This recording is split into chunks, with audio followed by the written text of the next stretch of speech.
In an essay on Arabic language fiction after 1948, Edward Said writes, quote, "A novel, if it is not to be read reductively as an item of socio-political evidence, involves the reader with itself not only because of its writer's skill, but also because of other novels.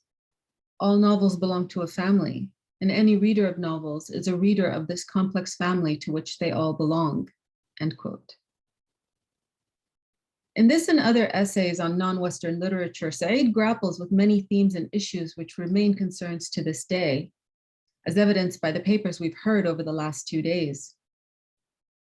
These are problematics of representation and authenticity, narrative and memory, aesthetics and existential imperatives, which not only trouble the novelist in their work, but expand to other and perhaps all forms of cultural expression, produced both within the region as well as in the diaspora. We've talked about the fiddliness of language, its connotative power, how it's a vessel for culture, and all the terrible affective resonances it can hold. Conveying such resonances into another language is a burdensome responsibility. The Anglophone market is a funny arena where, on occasion, to quote Palestinian poet and activist Mohammed al-Kurd, what is a fact in Arabic is debatable in English. The act of translation itself is never neutral, but is in fact a foray into a field riddled with trap doors and tripwires. Furthermore, as we saw from Marcia's keynote yesterday, the publishing of Arabic to English literary translation is hardly ever innocent, and it's difficult, if not impossible, to free it from the tentacles of Western imperial hegemony. However, despite that, the visibility of translators, their allegiance to and advocacy for their authors brings some measure of hope.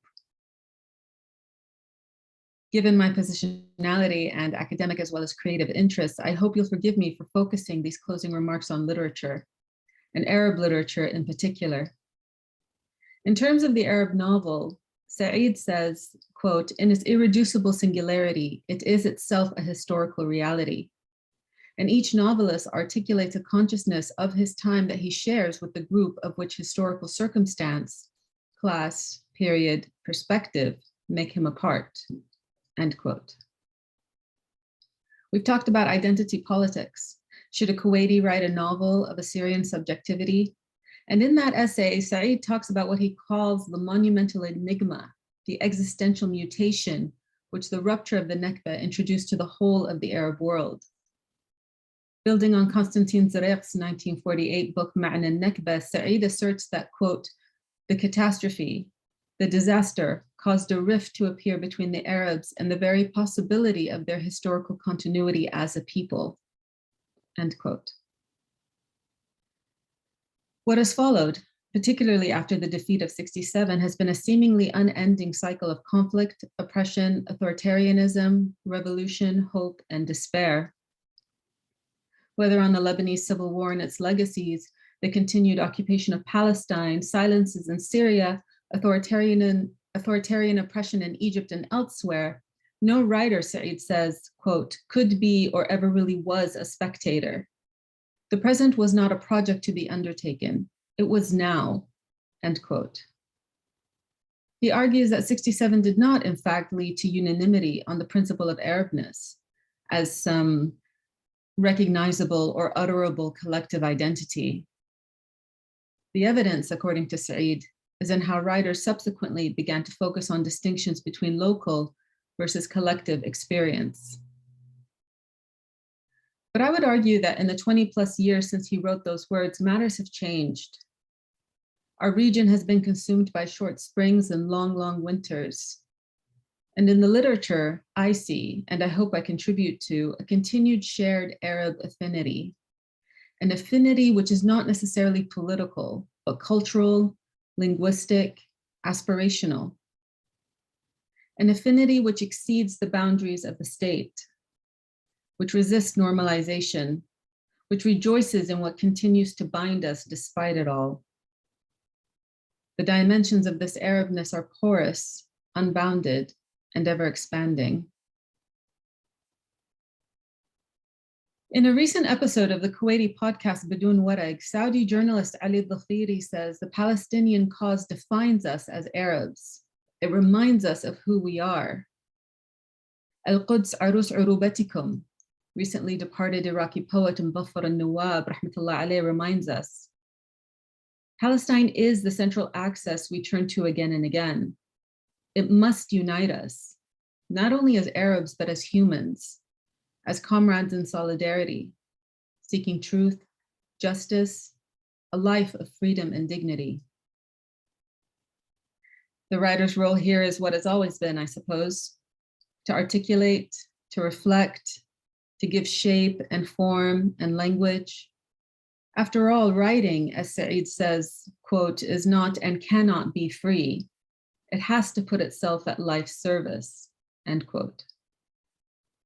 As Arusa Kanwal stressed in her keynote this morning, creative forms can provide possibility spaces in which to articulate horrors which cannot be expressed in more direct outlets. To speak in metaphors and symbols is still to speak, after all. To speak in visuals, comics, films, graphic narratives is a means of communication, representation, and the conveyance of meaning. To hold your silence is also, in some cases, a form of speech. Reflecting on her role as a novelist, and which we can extrapolate from to include all artists, Ghada Samman writes, "Ana shahid wal-hilm wal-dhamir." Quote, "I am the witness, the dream, and the conscience," end quote. And so this Post-Millennial MENAWA Conference has really been an exploration into new approaches and paradigms for understanding the cultural output of what is a rich and diverse region. A vast assemblage of enunciation stretching from West Asia across the peninsula and the Levant and to the westernmost points of North Africa. And so on behalf of myself and my fellow conference organizers, I want to take the opportunity to thank our speakers, Marsha, Arusa, Mariam, and our panelists, Larry, Savad, Pune, and Rachel, and the presenters joining us from all over the world who really responded to our call to enrich our understanding of a vast array of subjectivities, material realities, and formal considerations. I want to also thank all of you participants who have joined us and engaged so wonderfully over the last 2 days.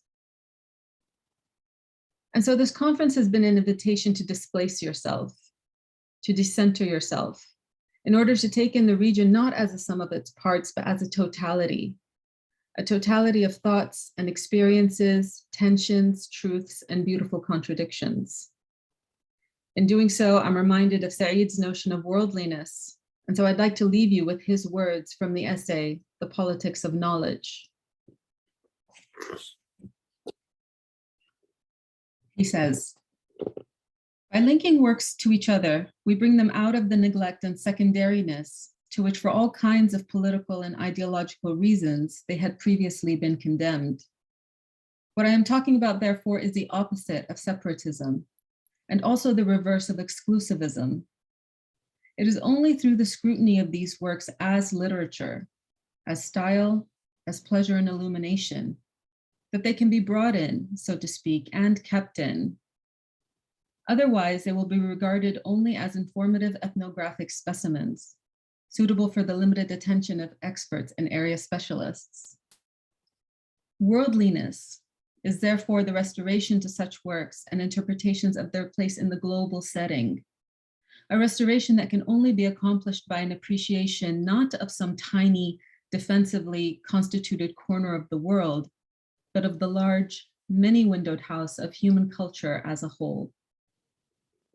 Thank you, and good evening.